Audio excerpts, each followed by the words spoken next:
ذرا اس باڑ کو تو ہٹا. تو خدا نے کہا کہ یہ بھی کر کے دیکھ لے. بعض دفعہ خدا نے اپنے لوگوں کے چوگرد باڑ لگائی ہوتی ہے، لیکن ابلیس کو وہ انٹر کرنے کی اجازت دے دیتا ہے. جب ہم خدا کے ساتھ بڑے اسپرچول چلتے ہیں نا، تو خدا، جیسے ہم اپنی اولاد پر فخر کرتے ہیں کہ ہمارے بیٹے نے یہ کام کیا، یہ اچیومنٹ کی، ایسے خدا بھی ہم پر فخر کرتا ہے، اور فخر کے ساتھ وہ ابلیس کو بتا سکتا ہے کہ میرے بیٹے کو تو نے دیکھا کہ وہ کتنا اچھا ہے، کتنی ایمانداری کے ساتھ چرچ جاتا ہے، بائبل پڑھتا ہے، دعا کرتا ہے. تو ابلیس کہتا ہے کہ تو نے یہ جو ہیج اس کے چاروں طرف لگائی ہے، ذرا اس کو ہٹا تو پھر میں دیکھوں.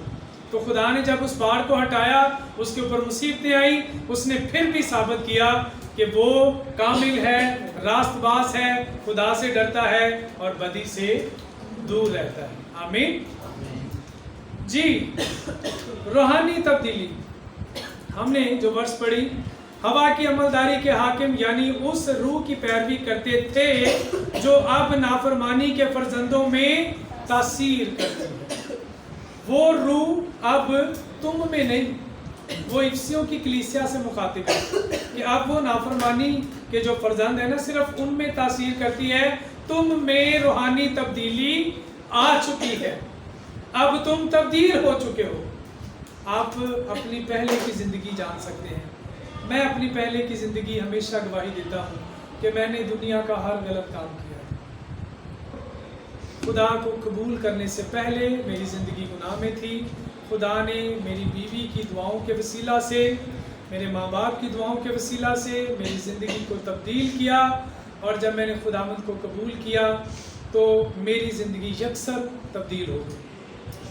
یہ میری زندگی کی بہت بڑی گواہی ہے، اور ہر شخص کی زندگی کی جو سب سے بڑی گواہی ہے، اگر وہ موت کے منہ سے بھی لوٹ آئے تو اس سے بھی بڑی گواہی یہ ہے کہ آپ کی زندگی تبدیل ہوئی ہے.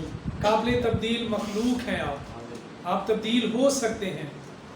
روحانی تبدیلی یہی ہے کہ اگر آپ گناہ کی زندگی سے خدا کی زندگی میں آ جائیں، ہمیشہ کی زندگی میں تبدیلی ہے. اسی لیے خدا کا بندہ پولس رومیوں کے نام جو خط لکھتا ہے، اس کے 12ویں باب کی پہلی اور دوسری آیت میں لکھتا ہے. یہ آیت بھی آپ کو زبانی یاد کرنی چاہیے، بڑی مشہور آیت ہے. پڑھ دیں، کوئی بات نہیں. 12 اور پہلی اور دوسری. بس اے بھائیوں، میں خدا کی رحمتیں یاد دلا کر تم سے التماس کرتا ہوں کہ اپنے بدن ایسی قربانی ہونے کے لیے نظر کرو جو زندہ اور پاک اور خدا کو پسندیدہ ہو. یہی تمہاری مقبول عبادت ہے. اور اس جہان کے ہم شکل نہ بنو، بلکہ عقل نئی ہو جانے سے اپنی صورت بدلتے جاؤ، تاکہ خدا کی نیک اور پسندیدہ اور کامل مرضی تجربہ سے معلوم کرتے رہو. میں آمین. جی، بس ہے بھائیوں، میں خدا کی رحمتیں یاد دلا کر تم سے التماس کرتا ہوں. پاسٹر اسکل سروش سے اس ورڈ کی پروننسیشن کا ایگزیکٹ پتہ مجھے چلا. پہلے ہم ان کے چرچ جاتے تھے تو وہ اکثر رحمت کو رحمت کہتے ہیں. اگر آپ نے کبھی ان کو سنا ہو تو اپنے کلام میں ورڈ رحمت بولتے ہیں. اکثر ہم غلط پروننسیٹ کرتے ہیں، ہم رحمت کہتے ہیں. یہ ورڈ رحمت نہیں ہے، رحمت ہے. کیا ہے؟ رحمت ہے. اگر کسی بھائی کا نام ہو نا رحمت، تو اس کو آپ نے رحمت نہیں کہنا، اس کو آپ نے رحمت ہی کہنا، کیونکہ وہ اس کا نام ہے. لیکن جو اردو کا ورڈ ہے نا رحمت، مرسی، ٹھیک ہے، اس کو آپ نے صحیح پروننسیٹ کرنا ہے. تو یہاں پر خدا کی رحمتیں یاد دلا کر تم سے التماس کرتا ہوں کہ اپنے بدن ایسی قربانی ہونے کے لیے پیش کرو جو زندہ اور پاک اور خدا کو پسندیدہ ہو. یعنی ہمارے بدن جو ہے وہ قربان ہونے کے لیے،